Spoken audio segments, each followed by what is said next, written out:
Bismillahirrahmanirrahim. Assalamualaikum warahmatullahi wabarakatuh dan selamat sejahtera. Selamat datang ke Flip Classroom Sains tahun 6. Tajuk kita pada kali ini ialah bahan buangan.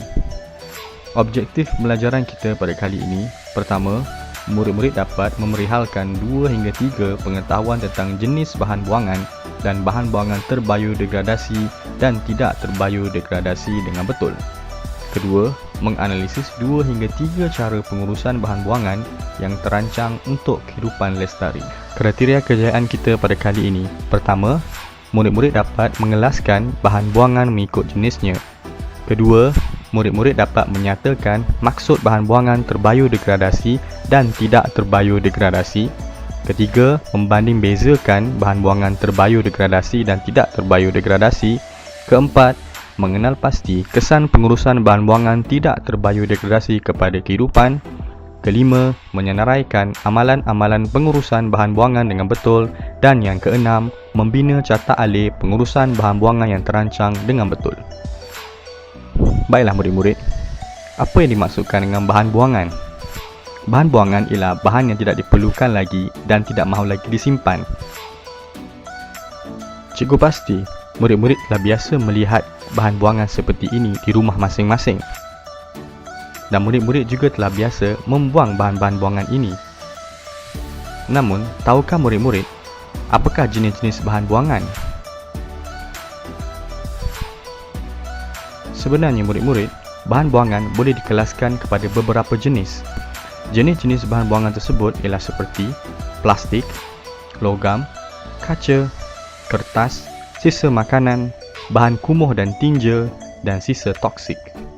Boleh tak murid-murid kenal pasti contoh-contoh bagi setiap jenis bahan buangan ini? Ya, cikgu pasti. Murid-murid dapat mengenal pasti banyak contoh-contoh daripada jenis-jenis bahan buangan ini. Tahniah.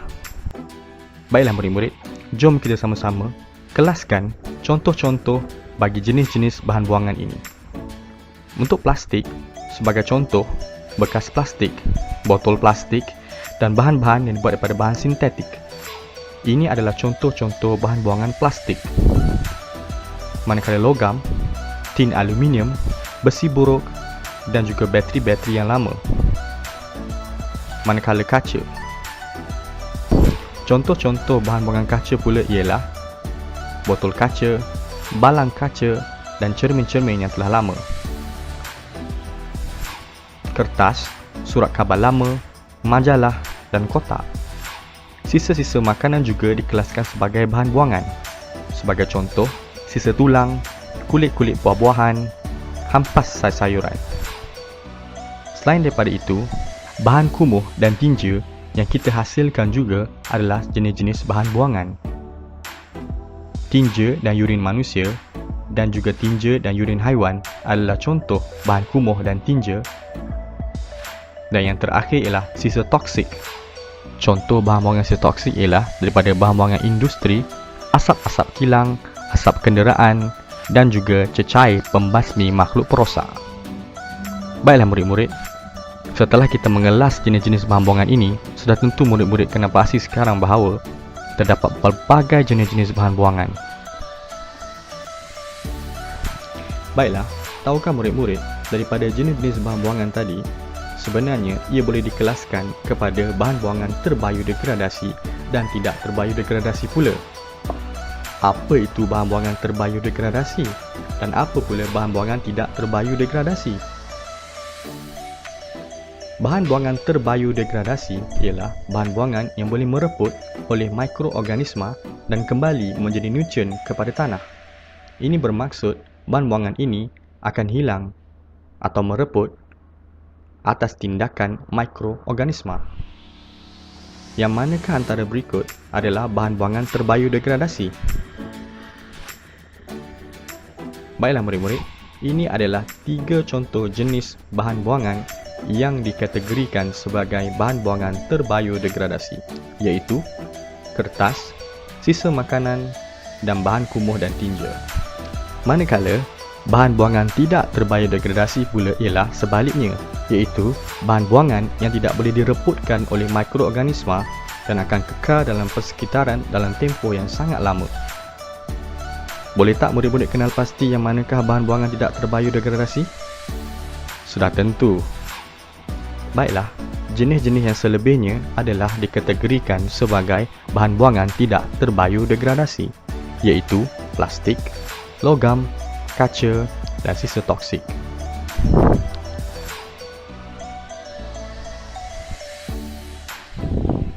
Baiklah murid-murid, murid-murid telah pun mengenal pasti bahan buangan terbiodegradasi, iaitu yang boleh mereput, dan bahan buangan tidak terbiodegradasi, iaitu bahan buangan yang sukar mereput.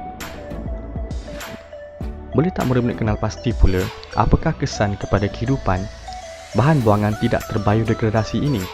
Bahan-bahan buangan yang tidak boleh mereput atau tidak terbiodegradasi akan memberi kesan kepada kehidupan kita. Ini kerana bahan buangan tersebut kekal dalam pencitraan dalam tempoh yang sangat lama, dan ini memberi kesan kepada kehidupan. Berikut adalah contoh-contoh kesan bahan buangan tidak terbiodegradasi kepada kehidupan. Sebagai contoh, pembuangan sisa toksik ke sungai boleh menyebabkan sumber air dan hidupan air tercemar. Contohnya, ikan-ikan di dalam sungai mati. Ini menyebabkan penyakit kepada manusia.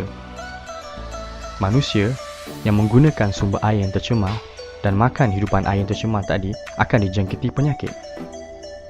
Seterusnya, pembuangan sisa bahan tidak terbiodegradasi ke dalam longkang akan menyebabkan longkang-longkang di kawasan bandar terutamanya tersumbat. Apakah kesannya? Ya, kesannya ialah berlakunya banjir kilat, seperti mana berlaku di bandar-bandar besar kini. Boleh tak murid-murid kenal pasti apakah kesan pembuangan bahan buangan tidak terbiodegradasi ini dengan tidak terurus? Antara kesannya ialah tempat pembiakan nyamuk Aedes semakin banyak, dan ini akan menyebabkan berlakunya peningkatan kes demam denggi yang boleh membawa maut kepada manusia.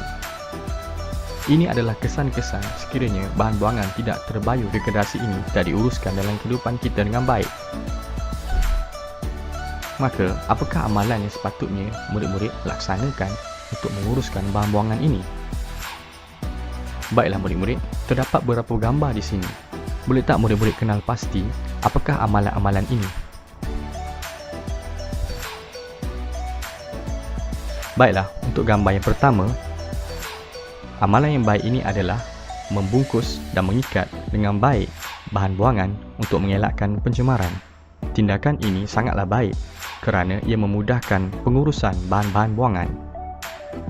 Gambar yang seterusnya iaitu mengasingkan bahan buangan mengikut jenisnya untuk memudahkan ia diuruskan. Setiap bahan-bahan buangan, terutama sekali bahan buangan yang boleh dikitar semula, mempunyai label tertentu. Tindakan mengasingkannya mengikut label tersebut adalah tindakan yang baik untuk memudahkan urusan pembuangan bahan buangan tersebut.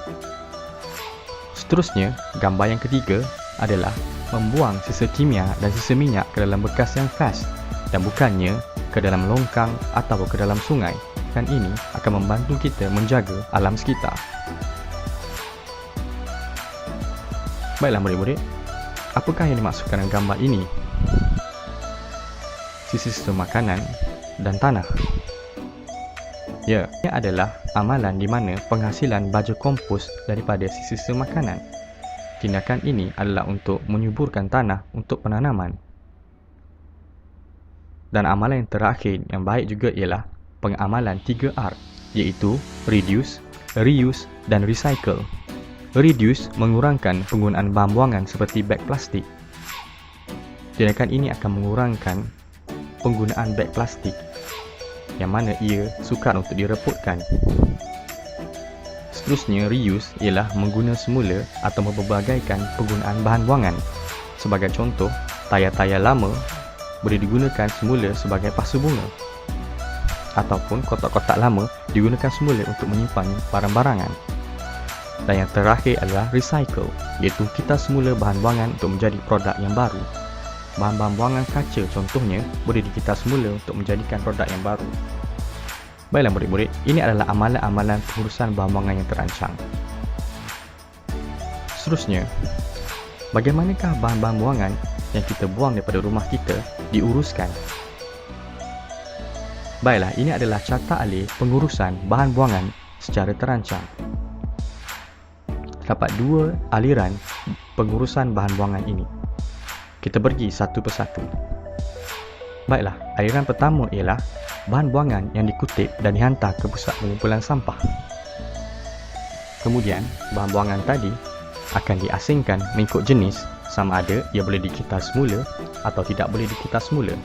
Bahan buangan tidak boleh dikikar semula akan dibakar dalam incinerator pada suhu yang tinggi. Dan seterusnya, sisa-sisa daripada incinerator tersebut akan dihantar ke tapak pelupusan sampah untuk dilupuskan. Ini adalah carta aliran pertama untuk bahan buangan yang tidak boleh dikikar semula. Bagaimana pula dengan bahan buangan yang boleh dikikar semula? Baiklah, daripada pusat pengumpulan sampah tadi, diasingkan bahan buangan yang boleh dikikar semula dan tidak boleh dikikar semula.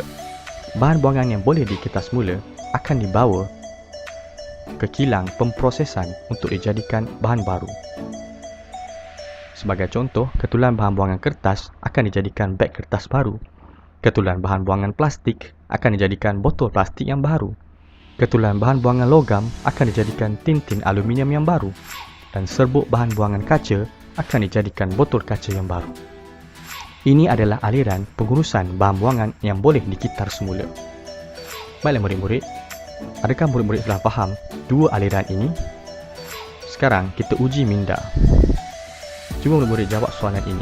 Ana dan rakan-rakan yang menjalankan penyiasatan kepada dua bahan buangan yang tanah dalam bekas berisi tanah selama 4 minggu. Selepas 4 minggu, apakah yang dapat diperhatikan kepada bahan buangan?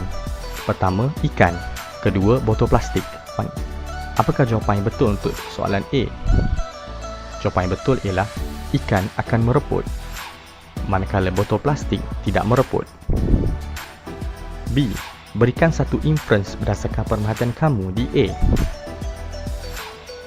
Jawapan yang betulnya ialah kerana ikan ialah bahan buangan terbiodegradasi dan botol plastik ialah bahan buangan tidak terbiodegradasi. C. Apakah tujuan eksperimen ini? Untuk menyiasat hubungan di antara jenis bahan buangan dan masa yang diambil untuk bahan buangan tersebut mereput. Dan soalan terakhir D. Apakah kesimpulan yang boleh kamu buat daripada penyiasatan ini?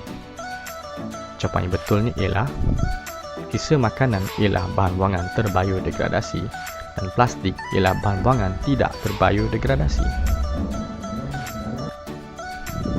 Baiklah murid-murid, untuk meningkatkan kefahaman murid tentang tajuk ini, ayo laksanakan tugasan 1 dan tugasan 2 ini. Diharapkan murid-murid telah memahami tajuk Flip Classroom kita pada kali ini dan dapat melaksanakan tugasan yang diberikan. Selamat belajar dan semoga kita berjumpa lagi. Sekian, terima kasih.